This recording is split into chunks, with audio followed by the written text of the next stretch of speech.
یہ میری خوش قسمتی کہ میں حضور کا امت ساری زندگی اس کا شکریہ ادا کرتا رہوں تو کہ شکر ادا نہ کروں۔ ہم حضور کے امتی، نبی انتظار کرتے رہے، نبی منتظر رہے۔ حضرت خلیل اللہ کی بارگاہ میں پکار رہے ہیں، ربنا وابعث فیہم رسولا، مالک رسول بھیج دے۔ کوئی کہتا ہے لیسا بفظ ولا بغلظ، وہ ترشرو نہیں ہوگا، سخت مزاج نہیں ہوگا، ماتھے پہ شکنے لانے والا نہیں ہوگا، وہ پیار بانٹنے والا ہوگا، بس وہ آیا جا رہا ہے۔ حضرت عیسیٰ نے تو نام بھی بتا دیا نا، مبشرم برسول یاتی من بعد اسمہ احمد، لوگوں میں جا رہا ہوں، چلو نام بھی بتا دیتا ہوں، میرے بعد جو آنے والا اس کا نام احمد ہوگا۔ نبی انتظار کرتے رہے، 12 نبیوں نے انتظار کیا حضور کی امت میں ہونے کے لیے، تمنا کی۔ نستورہ راہب انتظار کرتا رہا، بحیرہ راہب انتظار کرتا رہا۔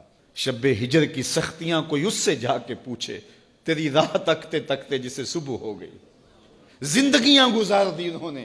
سلمان فارسی کی کہانی سن لو، مجوسی کے بیٹے تھے، حق کی طلب میں نکلے، باپ نے گھر سے نکال دیا، ایک پادری کے پاس جا کے رکے، زندگی بھر اس کی نوکری کی۔ جب اس کا آخری وقت آیا، اس نے کہا میری تدفین کے بعد غموریا چلے جانا، وہاں کا پادری خدا رسیدہ ہے، تجھے اس سے کچھ مل جائے گا۔ کہتے میں وہاں سے غموریا آ گیا، پھر اس پادری کی ساری زندگی خدمت کی۔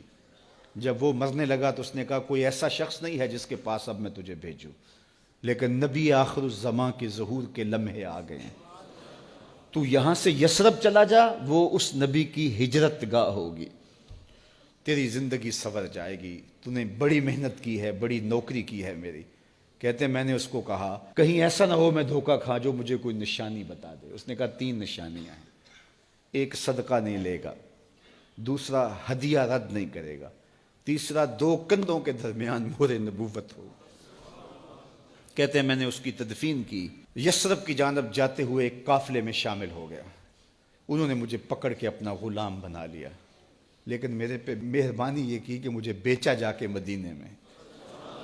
ایک یہودی نے مجھے خرید لیا، میں اس کے باغ میں گوڈی کرتا تھا، کام کرتا تھا، کھجوریں توڑتا تھا، لیکن میں انتظار میں تھا کہ کبھی وہ نبی آخر الزماں آئے تو مجھے دید ہو، کبھی عرش پر، کبھی فرش پر، کبھی ان کے در، کبھی در بدر۔ غم عاشقی تیرا شکریہ، میں کہاں کہاں سے گزر گیا۔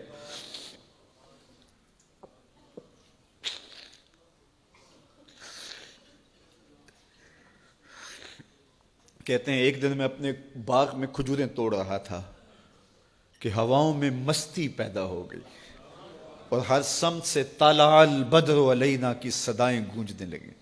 میں سمجھ گیا کہ وہ لمحے آ گئے، میں نے چھلانگ لگا دی اور دوڑ پڑا۔ میرے آقا نے سمجھا شاید غلام بھاگ گیا، اس نے دوڑ کے مجھے پکڑ لیا۔ میں نے اس کو کہا کہ میں نوکر تیرا ہی ہوں، لیکن دل نوکر کسی اور کا ہے، میں بھاگوں گا نہیں، مجھے جانے دے۔ میں کچھ کھجوریں لے گیا تھا صدقے کی نیت سے، جا کے حضور کو پیش کی۔ آقا کریم نے فرمایا ہم نبی صدقہ نہیں لیتے۔ کہتے ہیں نشانی ایک پوری ہو گئی، کہتے ہیں کہ میں کچھ دنوں کے بعد اور کھجوریں لے گیا اور میری نیت ہدیہ کی تھی، میں نے پیش کی، حضور نے قبول فرما لی، لیکن میں بھی کہتا تھا تیسری نشانی بھی پوری ہو لے تو پھر مانوں گا، اور وہ کیا تھی؟ 2 کندھوں کے درمیان مہر نبوت۔ کہتے ہیں ایک دن حضور میرے باغ میں آئے اور آقا کریم نے اپنے مبارک کندھے پہ چادر رکھی ہوئی تھی اور چادر کی اوٹ میں مہر نبوت چھپی ہوئی تھی، اور میں پیچھے ہو کے دیکھتا تھا، اور میری آرزو یہ تھی کہ کوئی تیز جھونکا ہوا کا آئے اور چادر ہٹ جائے اور میں مہر نبوت کی زیارت کر لوں۔ حضور میرے ارادہ قلب سے آگاہ ہوئے، فَأَلْقَى إِلَيَّ رِدَاءَهُ، حضور نے چادر اتار کے میری جانب پھینکی اور پھر ایسے رخ کر کے فرمایا انظر الی ما امرت بہ، اس پادری نے جو بتایا تھا دیکھ لے آ کے۔ تو کہا میں نے دیکھا کہ حضور کے 2 کندھوں کے درمیان۔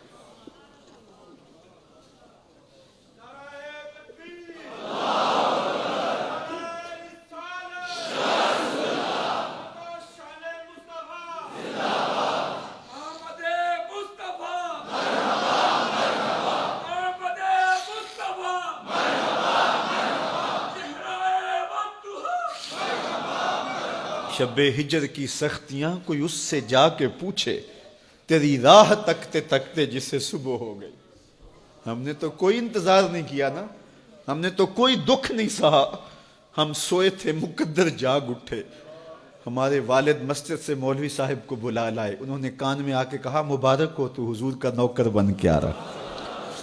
میرے والد گرامی ایک شعر جھوم کے پڑھا کرتے تھے، محمد جانے جانا ہے، پیغمبر ہو تو ایسا ہو، رسولوں کی بشارت سے مبشر ہو تو ایسا ہو، امر توقیر کا سب کو موقر ہو تو ایسا ہو، کیا ہم کو غلام ان کا مقدر ہو تو ایسا ہو۔ میں اپنے مقدر پہ قربان نہ جاؤں، آپ اپنے مقدر پہ نثار نہ جائیں، ہمیں وہ نبی ملا جو نبیوں کا نبی ہے۔